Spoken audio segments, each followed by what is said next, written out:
माझं नाव वैष्णवी लक्ष्मण रोकडे आहे. मी कुर्ली इथून म्हणजे वणी तालुक्यामधून आलेली आहे. मी आधी म्हणजे मागच्या काही महिन्यांपासून खूप स्ट्रेसमधून गुजरत होती. म्हणजे डिप्रेशनसारखं म्हणजे ऑलमोस्ट डिप्रेशनमध्ये गेल्यासारखं.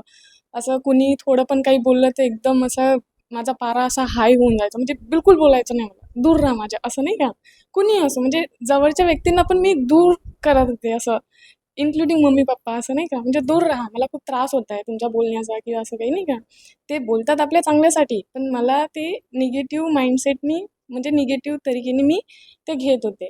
त्यामुळे मग मला म्हणजे काही म्हणजे दादा मिळाले. त्यांनी मला सांगितलं, की "तू कोर्स कर" वगैरे, वगैरे. म्हटलं ठीक आहे. मग मी 8-10 दिवसाआधी मी हॅपीनेस कोर्स केला आहे. तिथे मला खूप छान वाटलं. तिथून म्हणजे एकदम मला कसं कुठलीही प्रॉब्लेम आली किंवा कुठला एखादी गोष्ट कोणी काही बोलली, तर मी सतत ते 24 घंटे, 2-3 दिवस ते कंटिन्यू माझ्या डोक्यात राहायचे. म्हणजे बिलकुल ते बाहेर नाही निघायची. आता आता कोणी काही बोललं ना, हां, ठीक आहे ना, ते त्यांचं त्यांना, इट्स ओके. बस ठीक आहे. आपण आपल्यासोबत राहायचं.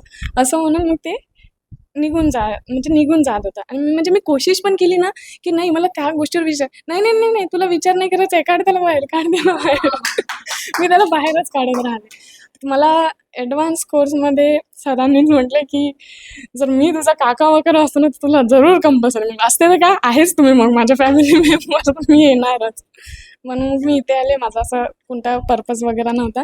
पण हॅपीनेस म्हणजे कोर्समधून मला खूप राहत मिळाली. खूप छान वाटलं आणि तिथून मला असं वाटलं, की तो कोर्स केला आहे ना, मग आपण हा करायला पाहिजे. नंतर मग आपल्याला टाईम मिळेल, नाही मिळेल, एज्युकेशन हे ते सर्व गोष्टी. मग म्हटलं, की ठीक आहे. मग हा कोर्स केला. मला 2-3 दिवस म्हणजे छान वाटलं. असं काही वाटलं नाही, की म्हणजे असं वाटलं घरासारखं नॉर्मल, नॉर्मल. पण आज जेव्हा मग ते गुरूंनी जेव्हा ते ब्लेसिंग्स दिल्या, मग एकदम असं भरून आलं, की ते पूर्ण असं म्हणजे होत काय आहे माझ्यासोबत मला कळत नाही आहे. पण हां, ठीक आहे, होत आहे ना, होऊ दे मग खाली त्याला. नंतर बघू काय आहे याचा विचार तर. छान वाटलं. Thanks to Kapil sir. त्यांच्या घरी राहते आहे मी. खूप छान वाटलं मला.